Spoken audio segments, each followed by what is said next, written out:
guys, cooking time. Ngayon, magluluto tayo ng super easy saka budget na ulam gamit ang ating Easy Mix. Gawa tayo ng kare-kare. Pwede kayong gumamit ito kahit anong tatak. Ayan. Instead na karne ang gamitin natin or seafood, gagamit tayo ng tofu. Ayan. Ngayon guys, tara! Magluto na tayo. Ayan, mag-start na tayong magprito. Inuna ko dyan ang aking tofu. Make sure yung tofu nyo guys na tuyong-tuyo siya para hindi kayo matalabsikan ng mantika. Masakit yon. And then, sa huli nitong video, pag gitna nitong video, ipopost ko yung aking ingredient. Kaya naman, watch lang. Pagka nag-brown-brown na siya guys, ayan, nilagay na natin siya sa kitchen towel or strainer para matanggal yung excess oil. Make sure na hindi siya ma-oily kasi medyo pangit siya lutuin kapag ganun. Make sure na brown din siya. Ayan, nagisa na ako dito guys ng sibuyas at bawang.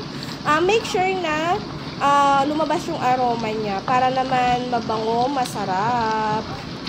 Sa pagluluto nito guys, sobrang dali lang.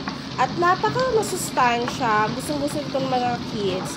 Ayan, sa pagluto nito, kailangan may mga mekos-mekos tayo, ganyan. And then, ang ginamit ko dito yung mix na. Pwede kayong gumamit ng hindi pa mix, yung mano-mano, pero super easy nga to, kaya ito yung ginamit ko. Inuna ko dyan, ilagay yung aking mix. Kailangan pakuluang mabuti.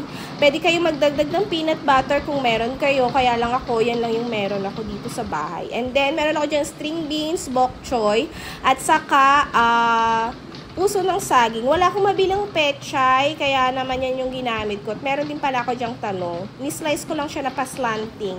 Inuna ko dyan ilagay ang talong, kasi gusto ko medyo lutong-luto siya ng kaunti. Ayan, then, pagkatapos na kumulo ng mga few minutes, and then, dinagdag ko na dyan yung aking string beans. Ayan, make sure na hindi sobrang cook ha, para naman medyo may pagka-crunchy pa siya. Pagkatapos yan, kumulo-kulo na siya. Nilagay ko na dyan yung aking puso ng saging.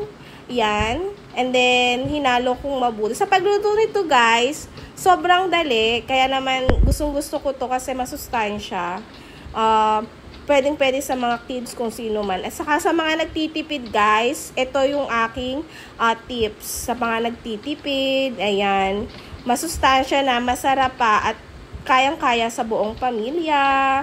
Pagkatapos yan, sinunod ko na dyan yung aking paminta. Pwede kayo maglagay ng kahit anong seasoning na gusto nyo. Pwede kayo maglagay ng beef cubes, chicken cubes, pork cubes, seasoning of your choices. Yan, nilagyan ko na dyan ng patis at water. Then, hinuli ko yung aking bok choy. Pagkatapos niyan, hinalo ko ng kaunti, nilagay ko na rin yung aking tofu, ang aking tokwa. Pwede kayong bumili sa palengke guys kung meron kayong mabilhan.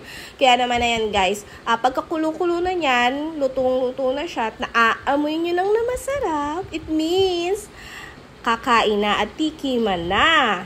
Pagkatapos niyan, lagay ko yun sa plato ko, yan. And then, meron ako ditong gawang bagoong. Guys, ayan, luto na. Ito na siya. Ayan, tikiman na.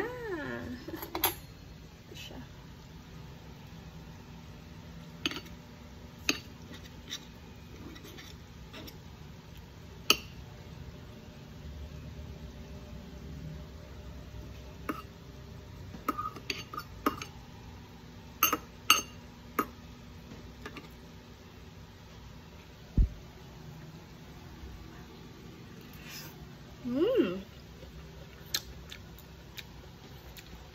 So yummy with shrimp paste or bagoong.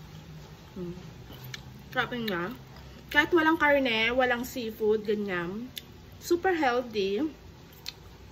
Saka, pasok na pasok sa mga budget natin. Pwede din naman tayong gumawa ng manual nito. Kaya lang to pang madalian.